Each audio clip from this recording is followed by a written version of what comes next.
you can't expect your company to be innovative if you're not innovative. If you're telling people, hey, go learn about this new AI tool, go learn about this, go learn about that.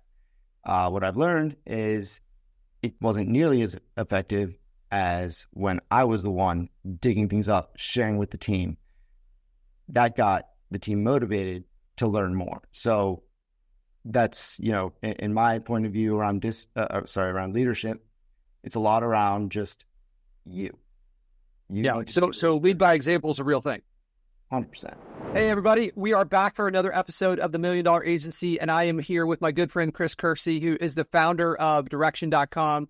So Chris is running a big agency. He's based out of Austin, Texas. Chris, welcome to the show, man. How's it going? It's going great. Thanks for having me, Patric. Yeah, fantastic. Chris, give us a little background of where you came from and how you came to running your agency. It started when I was 9, where I figured out I could make money by selling books online. So I'd go to yard sales, pick up books, and resell them on eBay for more money. And then when I was 15, they came out with these speeding cameras up in Maryland where I lived.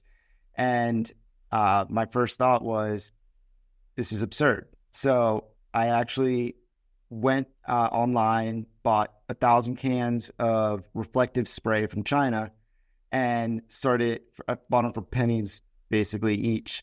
And I posted up outside of different grocery stores selling bottles of spray. I was like, hey, don't get hit by the spray cameras. So that was like my second entrepreneurial journey. And then the police shut me down. They were like, hey, it's illegal to tamper with the license plate. Did you know that, kid? I was like, no, what? So the spray was actually, you were putting a reflective on there so that the cameras they couldn't tell the license plate, right? Exactly. Yeah. This is when you were 15. Yep. So you weren't even driving yet, but you were just like pissed off at the government or the police for like doing this, even though like you weren't yet a driver though. I was driving. I had my learner's permit and I wasn't really driving legally, I guess, but that was the other reason I didn't want them to catch me.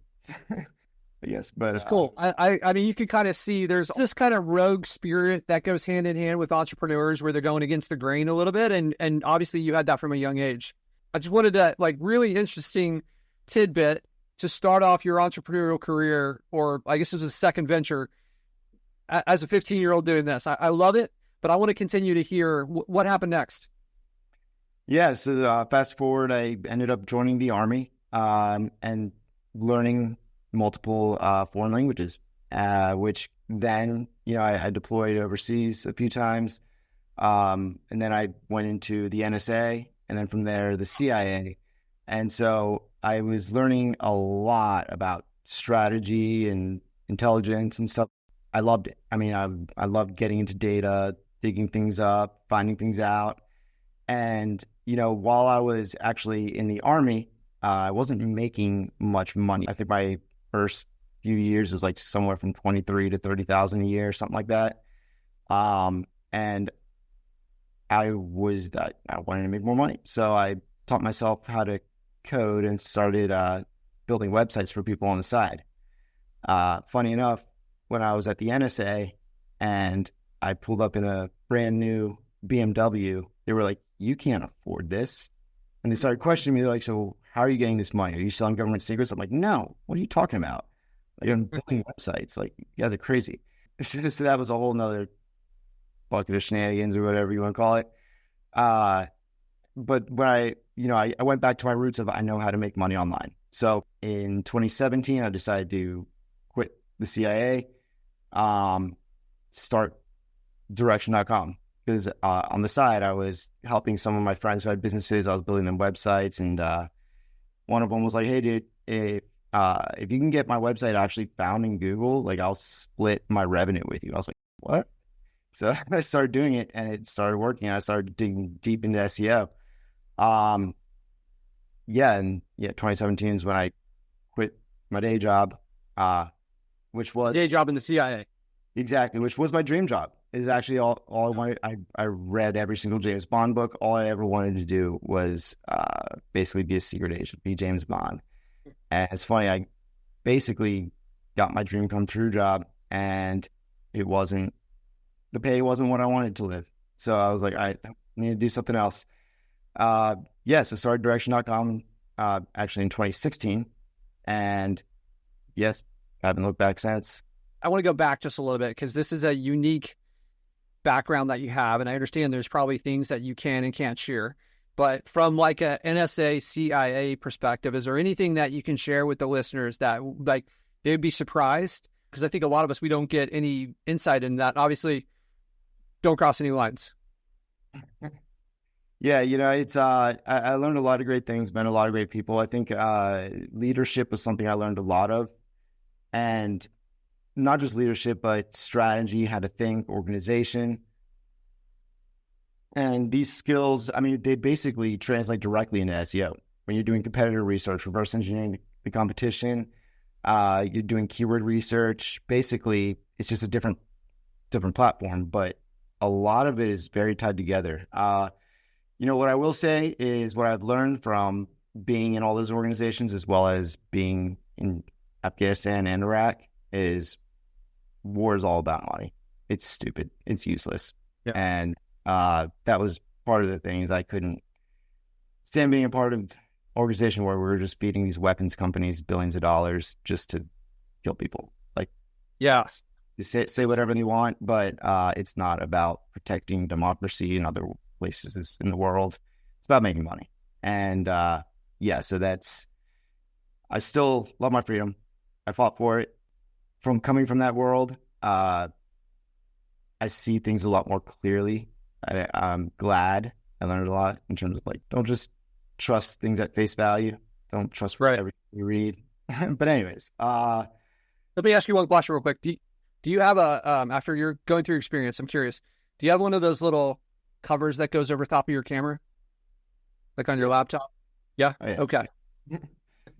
Seems like somebody with some experience made that choice. So yeah, I've got the same here too. Chris, really fascinating stuff. Do you have any kind of like, you learned a lot from like strategy and leadership, and I'm wondering if there's maybe some resources or books that really stood out to you from this time period where you're working on those muscles that you could share with the listeners. Oh boy. So I read a lot of books, and usually at least 2 a month. And that's physically reading. I also listen to books like while I'm in the car and whatnot. When it comes to leadership, there's great books by Jocko Willink. There's Extreme Ownership. That was a really good one. Yeah, Extreme Ownership. I do have a list of my favorite books. So let's do this. We'll include the list of Chris's favorite books that he's willing to share in the show notes. I'll tell you a little story about Jocko.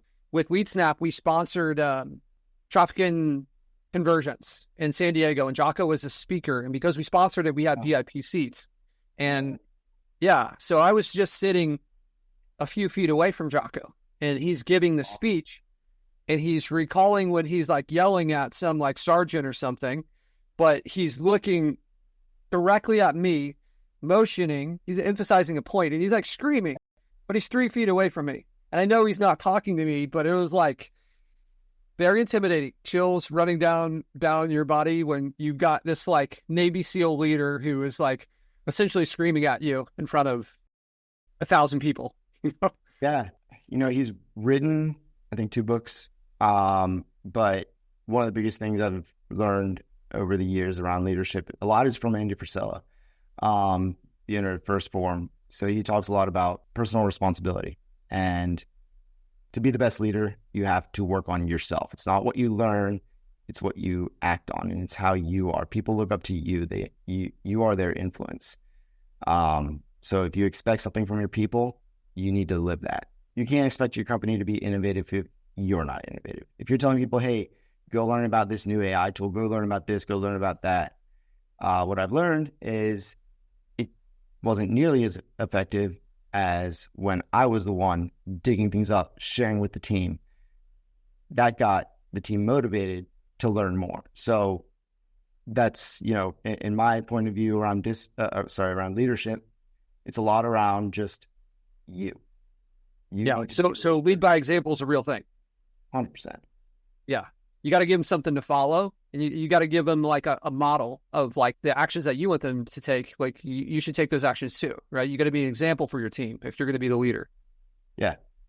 So 2017, direction.com, like obviously a really strong domain name. Like a lot of us, we don't get that. Are you willing to share, like, how does somebody get a domain like direction.com? How did that happen? That must have been expensive. It was. It was six figures. But thankfully, I have one of my good friends. His name is Matt. He's the owner of Bodis.com and ads.com. And he started with domain names, flipping domains. Anyways, I met him, funny enough, in Miami Beach when I was kind of partying after my Iraq deployment. And I think we were like out at a club in Miami or something, and just we started nerding out about online stuff, domain names. And I heard he had like hundreds of domain names. I was like, dude, I have domain names too. Let's talk. Anyways, we became really good friends. And when I decided to start a company, I told him, I was like, hey man, I know you have a lot of domain names, and it would mean the world to me if I could buy one from you and pay over time, because, you know, I'm on a small salary here. Like, can't really afford. So he was gracious enough to, and he believed in me, and yes, sold me a domain. And yes, it was six figures, but I was able to pay it over a few years, and now I have my favorite domain name ever. Yeah, it's fantastic. I mean, there's a lot to be said with the memorability of this. In our agency, we try to target a lot of like, keyword rich domains when we're purchasing, which I know that you guys aren't providing directions, but I think there's something to be said when you have a one word domain name that is about it's related to local, right? And you guys do a lot of local, right? So, all right. So agency started in 2017, and then we're in 2024 now. So it's been about 7 years. What does the journey look like for you, and kind of where were these spots where you kind of got stuck along the way? A few things. So when I started the company, I wanted to, if somebody was like, take my money to do this, this, and that, I'd be like, okay, yeah.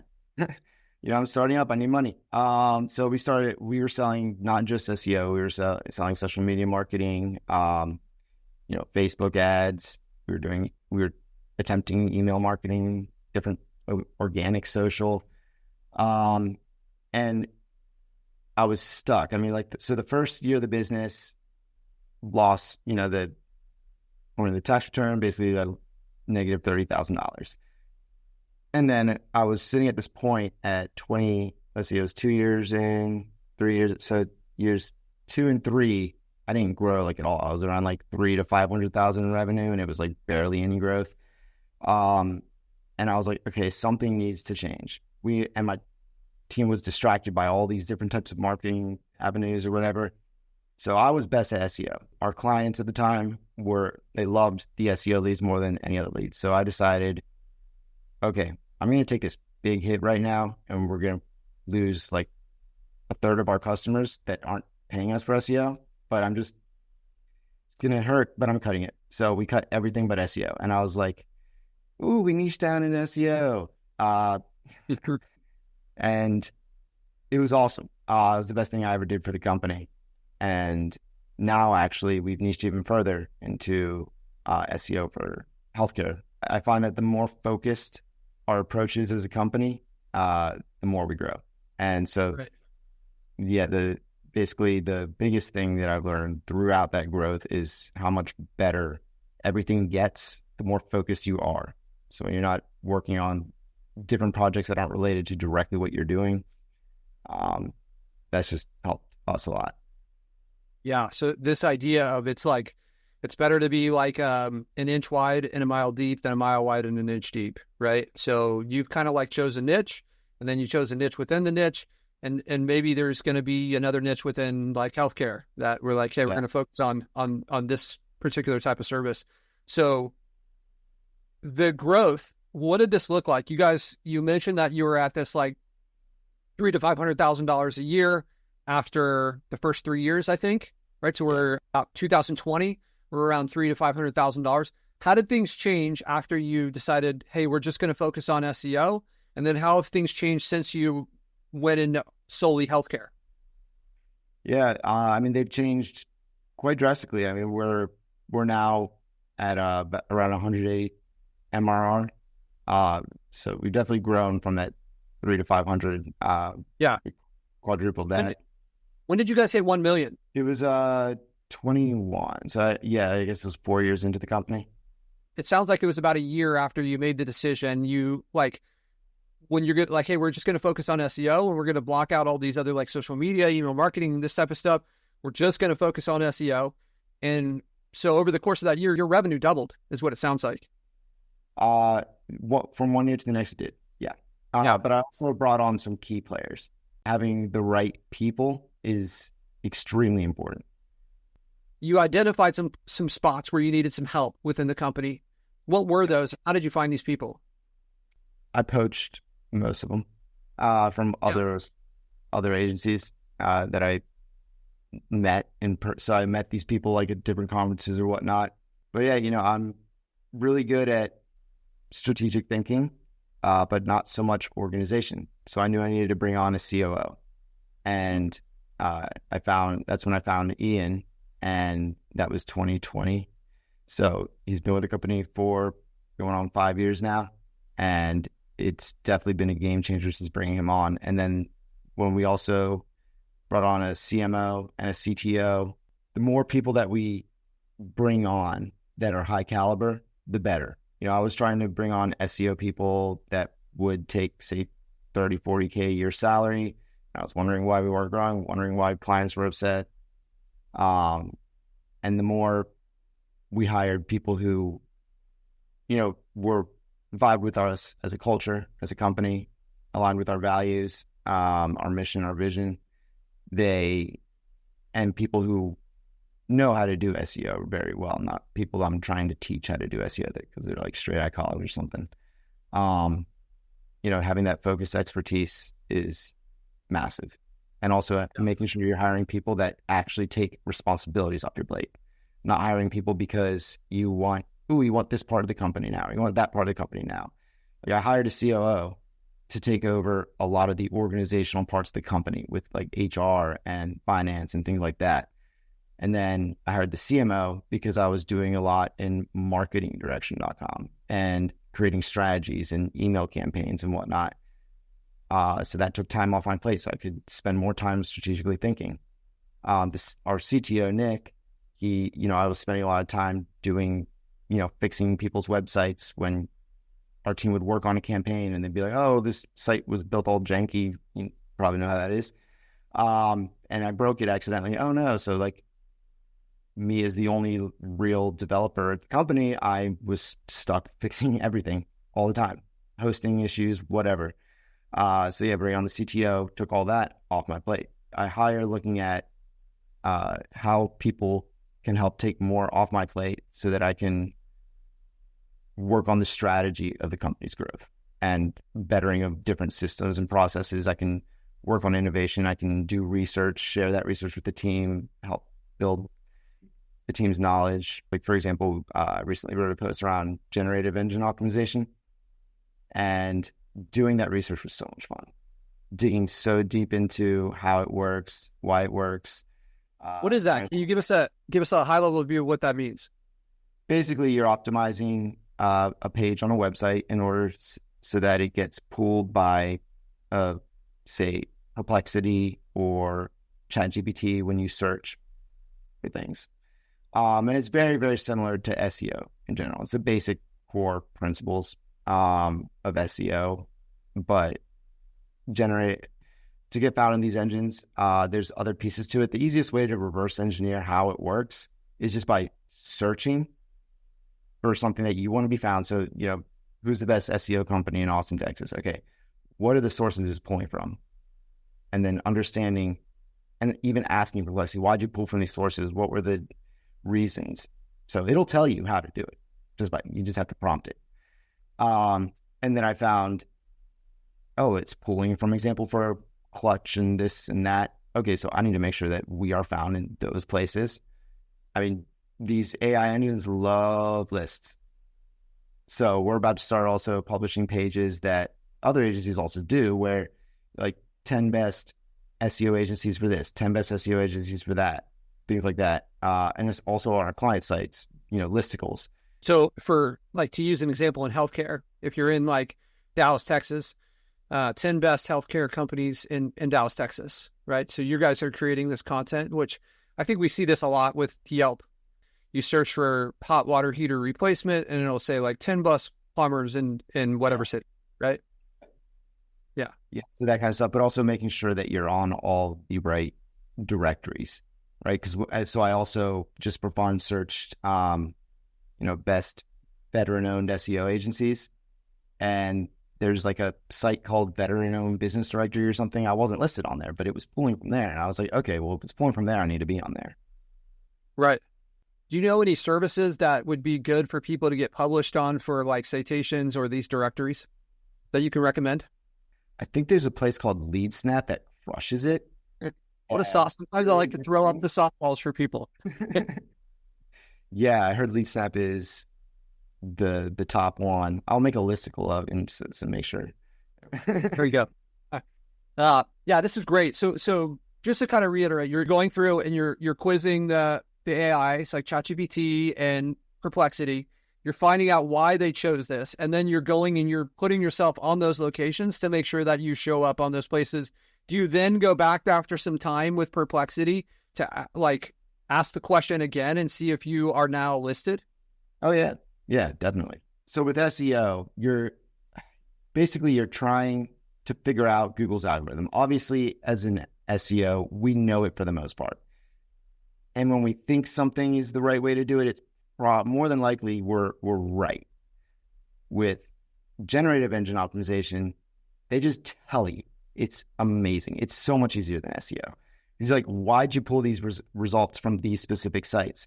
How do I get listed on these sites? Or how does this site get pulled by you? Is there anything that this page is missing as a reason why you wouldn't pull it? Or what could I add to this page in order to have, it show up in your search results? It tells you, it gives you, all you have to do is ask. Right. So the implication being, and the whole reason for doing this is really, you're basically looking at the AIs as a separate search engine where you guys can pull additional traffic for your clients from these. And it's kind of an easier pathway because they're like, do this, this, and this. And then you do that. And now you can pull. Is that the strategy? Yeah. It's that easy. Yeah. You just ask. Go ahead. Have you been able to track the traffic that's coming from these AI sources? And what does that look like? Yes and no. I noticed that there was a lead. So we use CallRail for tracking or whatever. And I did notice that there was a lead that came in from Perplexity for one of our tax attorney clients. And then when I was like, that's interesting. And I looked and I was like, oh, when you search for who's the best tax attorney in this city, Perplexity's like them. And it's funny because I was like, I wonder how it shows that. So I went to the page and I noticed, oh, we have specific H4 header tags for Google review, Avo review, FindLaw review. Because what it said was, according to Avo, Google, and FindLaw reviews, this tax attorney is the best. And I was like, okay, I'm going to use this heading structure and also on other sites, and not just have like one review on our clients' pages that's saying like Google review. I'm going to put multiple sources because it seems like the more sources that you're putting, the more of an authority you look like in these generative engines. That's a simple strategy we kind of found out. That makes a lot of sense. And I know that like Google's algorithm and these like AI, their algorithms are different, but have you noticed that ranking and showing up inside of these AI things has any impact at all in Google? The pages that show up tend to also be pages that rank on Google already, but not all the time. I think like the example with the best better known SEO agency, that better known business directory, I don't think it comes up. I mean, I can look, but last I checked, it wasn't like at the top of Google or anything when I searched that. It was at the top in Perplexity. Optimizing for generative engine optimization is only going to help your SEO in general, because all you're doing is providing more information, more data, more reference points. So yeah, anything's only going to help your SEO.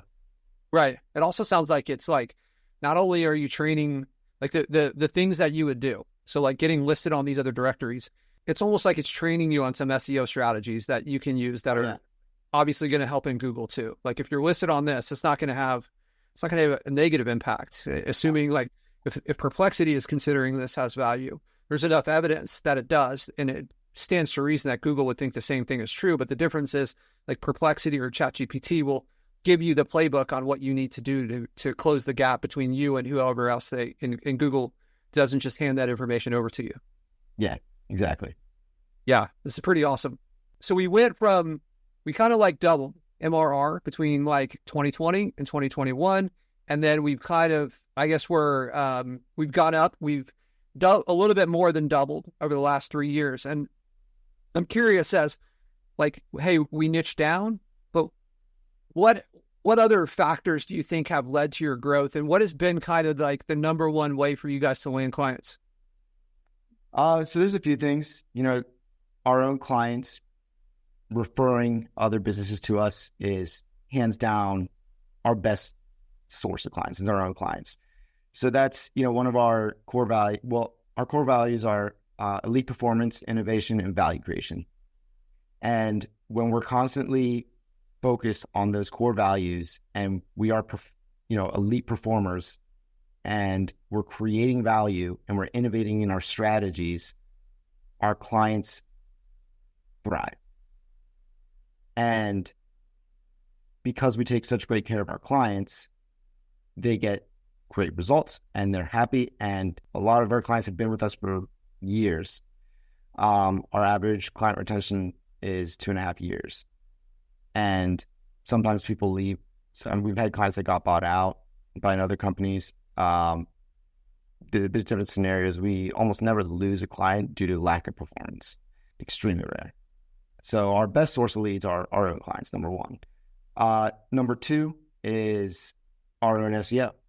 So it's funny because when I was growing the company, the first few years, I was barely focused on our SEO at all because I feel like I made the excuse that I only had time to do it for the clients because they were the ones paying me. Whereas like I need to walk the walk, just like I talked about in leadership. If you want something to happen, you need to be the example. And it goes in all areas of life, not just your leadership as a company leader, but once we started really honing in on our own SEO, things blew up in such a good way. And still today, I mean, we get probably anywhere from 20 to 30 leads inbound organically a month. And we haven't ever spent money on ads, ever. I'm not against ads. I do think that it will be a strategy of ours as we've very recently niched into healthcare. And I feel like it's a lot easier to make an ad that speaks directly to, say, a dentist. Say we specialize in SEO for you. It's a lot easier to advertise when you're super specialized. Whereas before, I felt like it was hard to figure out what the ad strategy was because, we can do your SEO. Like, okay, we can get you more rankings. Sounds like every company. So now that we have a way to stand out, ads are going to be a strategy of ours in 2025. But organically, we have definitely, we've had clients come in that are great clients and they're just like, well, I searched this and you were number one and I want to be number one. So that's why I called you, or that's why I sent in the form. Or we had some clients who have an in-house SEO team, just maybe one or two people, and they needed help and they needed another team to work with them on more efforts. And so those SEO people were like, oh, well, when I compared you against your competition, I mean, you rank for over 10,000 keywords. Your competitors rank for like a few hundred or 1,000. So they're like, it's clear you know what you're doing. And that has been another big piece of our growth, is working on the actual service that we sell to our clients. I would say the third thing is community. So I'm in a group called Entrepreneurs Organization, EO. Yeah. Yeah. How do you like that? Oh, it's the best decision I've ever made. Tell us a little bit about that, Chris. I know I've heard of this for years, but maybe some listeners out there, what is that and how does that work? So Entrepreneurs Organization, it's a organization of I think there's 18,000 plus members worldwide. And you get surrounded by people who are growing. And by growing, like so to join the group, you have, depending on the chapter, is the revenue minimums. But when I joined, the minimum was $1 million in revenue. So I joined, and now I'm surrounding myself with all people who at least are at $1 million. There's people at 100 million, billions. Like it's an amazing group. And so each city has a chapter. So right now I'm in the Austin EO chapter, which has about 220 people in it. And I know for Austin, it's like so to join Austin, you have to have a minimum of 2 million revenue. You know, when you're surrounded by people who have done what you've done and more, you learn a lot. And also some of my best friends now are people who are, so there's 220 people here in Austin. They break people out into groups of anywhere from like 5 to 9 people. You meet once a month. And so my group there's 7 of us. And those 6 people have become basically like my best friends. And they're all business owners who are doing extraordinarily well. But we meet once a month to help each other kind of like work through our business issues, help each other grow. And so it's kind of like almost a full-day strategy session with each other. And you learn so much.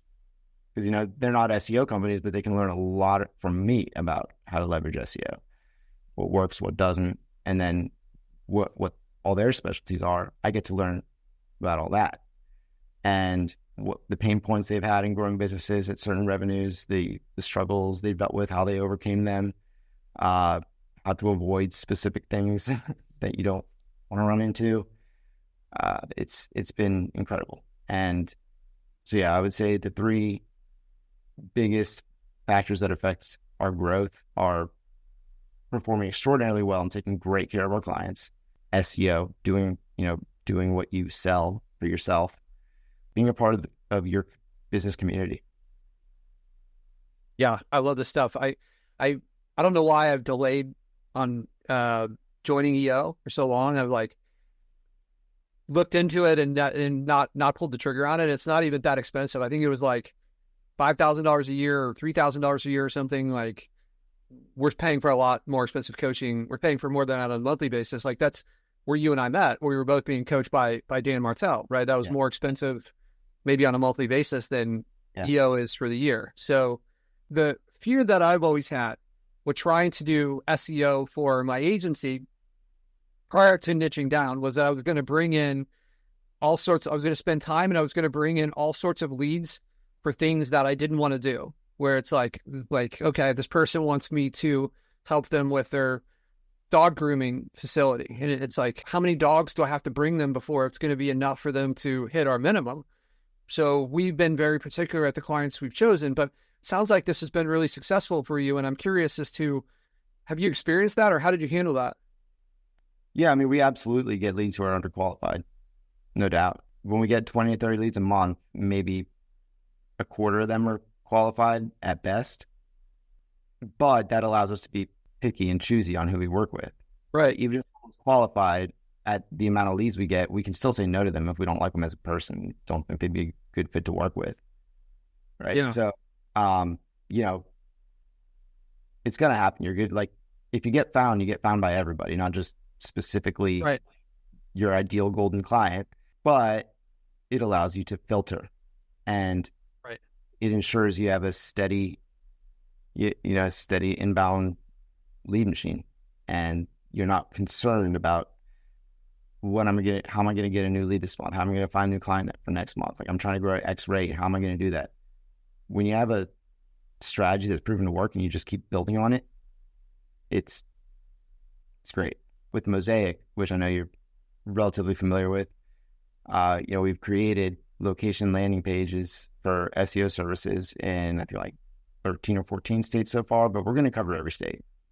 And so, like, SEO services, Dallas, Austin, Houston, all different cities all over the U.S., and those do bring in leads. because we've been able to scale our location pages with super high quality content that's super unique and they rank super fast right at the top of Google. We have a no-brainer strategy that just works. And so we continue with it. This was one of the mistakes that I made when I was starting my agency is like, we came up with something that worked and we got it to like, we were at right out of the gates, we're at like $4,000 or $5,000 a month. And then instead of like doubling down on this and just like going deeper into this, like, let's try this too. And that didn't really work. And then we try this and that didn't really work. And meanwhile, we're like sitting over here with something that works that we're not really going after. You know, it's like you look at these people like Michael Jordan. He doesn't become Michael Jordan because he's like doing shots from like the third row, like, or behind the backboard, but he's like making his jump shots, right? It's these foundational things that the people that are the best, they do them really well. And then they just kind of rinse and repeat and they turn it into a system, and it's a lot of scaling. And I've seen a lot of entrepreneurs make this mistake. It's almost like we're too smart. We want to do something like what we're doing. If it's working and it becomes like easy, then we think that it's boring, and maybe we got to like make it more complicated, and instead of just like repeating the stuff that works really, really well, right? Yeah, absolutely. It's easy to get distracted, especially in the online world that we live in. There's so many different forms of marketing, so many different things you can do, so many different things to explore. I mean, constant noise. Filtering out that noise is tough, but once you can, and you can focus solely on what works. So the reason like we haven't done ads yet is because we're like, okay, we're still extracting maximum value out of SEO. We have a proven strategy that works. Why are we going to go get distracted by something? Like, what's the point? We already have something that works. Why not just expand upon it, put more energy and effort into it? I think it's very smart as a company to have multiple different lead sources. And I'm not against ads, so I'm not saying that. But what I'm saying is, if you find something that works, stick with it and go even deeper in on it. Yeah. Right. And sometimes it's hard, right? For us, like making the decision to niche into solely healthcare, that also means that I have to say no to a lot of people that I think that I want to work with. And it's kind of hard at first to say no to money. But it's so much easier to close new clients when you're like, I do this for you. You're looking for this for you, right? Well, that's exactly what I do. They don't compare you to other agencies. The sales process is so much faster. Right. Yeah. You understand their pain points. You've got testimonials and case studies, and you know exactly the content that you want to write. Like, you know, the types of leads that are going to be the most valuable to them. You look at like McDonald's is the most successful restaurant in the world. And they got that way by like in every city, they kind of have the same menu. The restaurant looks the same. The kitchen's the same. Like they're not like selling ribs in Memphis and then over in like whatever, San Diego, they have sushi on the menu. They have the same playbook and they just like execute it again and again, right? It's just it's the same thing over and over. And you got to have a system. What's that? It's proven to work. So they proven to work. Yeah. They just expanded what's already proven to work. They didn't try to go open like a sushi restaurant. That being said, I'm sure if they wanted to, as long as they don't call it McDonald's, they probably would be good at it because they have a scalable strategy. And I do think that there is a point where you do open up other avenues, other services, things you can upsell. So right now we're focused solely on SEO and our landing page creation systems. But, you know, we're also trying to create the most value possible for our customers. So once our team is big enough, we'll add social media in as a service. We'll add Google Ads in as a service, but that's something down the road once we're at certain revenue points so that we can hire specific people to take that on. I'm not looking to take on more responsibilities than I currently have. I'm looking to delegate more and more. And so I'm not going to take something on that's going to take more of my time until I have the money to hire the right person to take it on fully for me. I think that's smart. It's being very intentional about when you make the move. The sequence matters so much for how we do things. I'd like to change gears just for a second. So SEO means a lot to a lot of different people. And I'd love to just kind of get, if whatever you're willing to share from a high level perspective, you take on a new client. What's the process look? How does your team start? And what are you guys producing? And what are kind of the components of your deliverables for SEO? Yeah. So when we bring a client on, something that our clients seem to love a lot, we'll send a welcome onboard email right away. And that welcome onboard email has our whole company CC'd. Every single person responds and says, hey, my name is this. I do this at Direction. Welcome on board. We're so excited to have you. So as soon as a client comes on, they get, 10, 12 emails or all from different people saying, yeah, we're so excited. I think it gets everything off to a great start. But we do a lot of research for sure. We build out super robust customer profiles, and we build a really solid foundation. So there's a strategy creation where we create 6 to 12 months of blog ideas, topic ideas. We do lots of foundational SEO in terms of making sure the site can be built more upon with the right technical foundation, on-page optimizations, make sure it's good with conversions. Some sites they have no call to actions anywhere, or not easy to see, or maybe the phone number is at the top right, but it doesn't stand out because it's the same color as the rest of the menu. There's basically before we even launch a campaign, we want to make sure we have a solid foundation to launch from. And then we also do foundational link building where we're basically the first month trying to get their brand mentioned a lot. So we use, for example, featured.com or quoted.com to try to build the client's authority. So it'll say, according to, I'll just use myself, according to Chris Kirksey from direction.com, SEO does blah, blah, blah, blah, blah. And that'll get featured on inc.com. Now my name, which is linked to the company, or direction.com itself is linked to direction.com. That's building up trust from the get-go. So we're trying to also build up their domain authority by getting them mentioned, featured on different sites.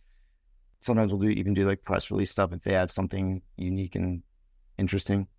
And then from there, the deliverables are always, content deliverables in terms of either service page creation, blog posts, web copy optimizations. Sometimes if someone has hundreds or thousands of blog posts, we'll have to go through and do some content pruning, merge blog posts, things like that. But then we'll also get into backlink building, which is more of, getting their brand online.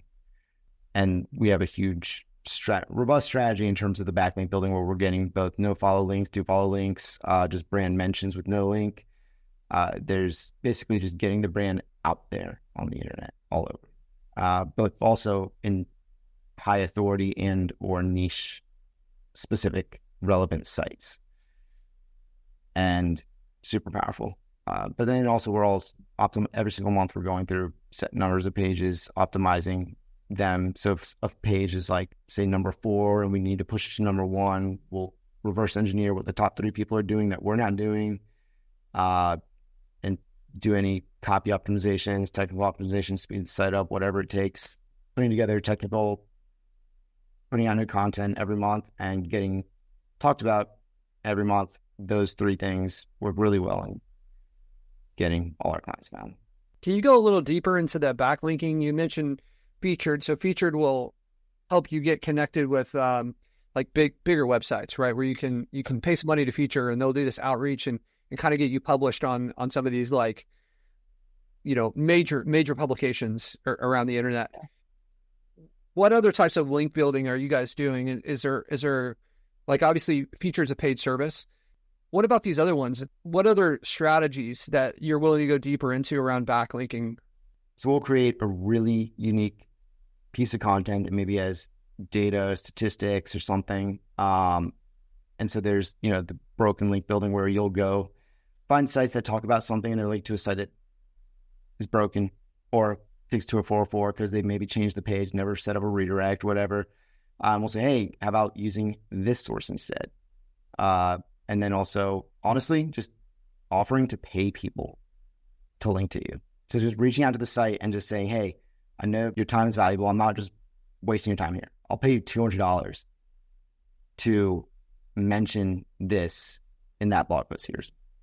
That gets responses. When people hear money or see money signs, they're like, okay.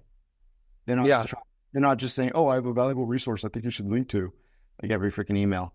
Right. I have a valuable resource you definitely should link to because I'm going to pay you. And you're discovering those sites to do the outreach to based on sites that are ranking for the words that you want to rank for that also have traffic and are not necessarily like your competition. Is that correct? Yeah, but then also we're a great strategy that's worked is building relationships with other SEO agencies. And for example, if they have a dentist in Nevada, well, guess what? That dentist is definitely not a direct competitor of a dentist of ours in Austin. So how about I give you an awesome blog post and all I'm asking, so I'm giving you free content and as an SEO agency, you have to deliver that anyways. So how about you don't do the work, I do the work for you, and you just link to somebody who's not even a competitor. And you're linking to a blog post on someone who's not even a competitor's super informational resource that is actually quality. It doesn't look suspicious because you're just like referencing like, hey, we're talking about this and here's like a almost like a citation to like evidence of this being true, right? Yeah, so if you're like, on average, most people go to the dentist twice a year. And maybe you link that to like people go to the dentist twice a year. You link that little thing, statistic to a blog post about how often should you go to the dentist, right? So Google loves when you link to relevant content that is actually helpful to users. Right. And SEO is just more than anyone else. Right. Now, delivering on their deliverables for them, creating value, and the blog posts we deliver, we've also been tracking things, and the blog posts we deliver for other people's clients rank. So we're like, hey, look, the other ones we delivered for this agency, for their clients, number one, all these different search terms, they rank for hundreds of keywords, the articles we delivered, and they're like, well, hell yeah. Yeah, it's a no-brainer for them. Yeah. Yeah, that's great.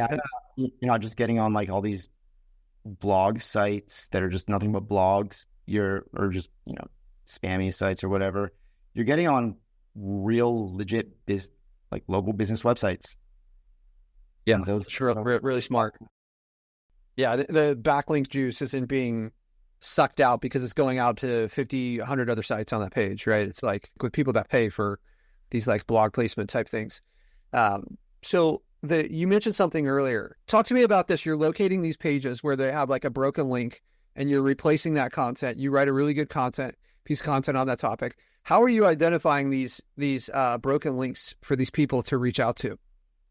I mean, we use Ahrefs primarily, but also just, Googling what we want to rank for, or seeing competitor sites that are linked to for the same type of blog post, and literally like, okay, this competitor has this DR like 85 site linking to it, and they're literally linking to it because it has this piece of information, but the rest of the blog post, maybe it's only 500 words, and it's just a crappy looking page, but they're linking to it because they wanted to link to a resource.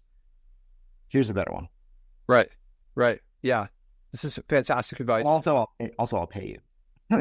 Yes. Here's money for it. That's the whole key. On average, what are you paying? You mentioned $200. Is that pretty standard for you guys? Yeah, some people are douchebags and they'll be like $5,000, and I'm like, yeah, whatever, dude. Like, yeah, you're not that cool. But some people, yeah, I always start with 200. Some people come back to me and they're like 3 or 4, 5, depending on. They're like, I know I have a high domain authority. Like, dude, come on. Right. But I never go below 2. Okay, got it. I know we're at the end of that time, and you got a hard stop here. This has been amazing, Chris. Like, sharing a lot of different valuable insight in your story is really fascinating. We got 2 minutes left. Is there any final advice? Somebody that's out there, maybe below 7 figures, maybe above 7 figures, that's trying to grow their agency, that you could impart to them before we say goodbye? I'd say work on yourself more than anything else. The more that I take care of my health, my fitness, my family, the more I journal, pray, the more I take care of myself mentally, physically, emotionally, spiritually, financially, the more growth happens throughout the company and for our clients. And it all starts with you. So until you fully, optimize yourself, like, you're going to see things break in other places. And that's been the most beneficial thing for our growth, is starting with me, starting with our company leaders. All our leaders are on the same mindset I have. And it turns into all the employees also, basically, they're also company leaders. I built out a whole document in ClickUp that's multiple pages about how to work with me, what I expect from leadership, what I expect from the team. And I'm an open book. So even if you're a new employee, you're not a C-level executive, whatever, you still see what I expect from my C-level executives. And now you know what you should be doing if you want to get there. Yeah, this is fantastic. Is this, like, we're going to include with the show notes the list of Chris's favorite books, if he's willing to send some of those over there.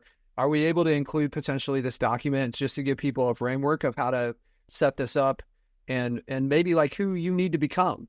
So that's like, hey, you've got to grow your company. It's not going to grow beyond your own abilities, right? Is that something we could potentially include as well, Chris? Yeah. Awesome. Chris always gives me a ton of value, man. I enjoy every conversation we have. I always learn something. And I appreciate you spending the time here, man. This has been amazing. If you want to reach Chris or direction.com, right? Like, you can go through there. LinkedIn. Just search for LinkedIn. All right, everybody. That's our episode. We'll see you guys on the next episode of the $1 Million Agency. Thanks again to our guest, Chris. You guys have an amazing time, and we'll see you soon.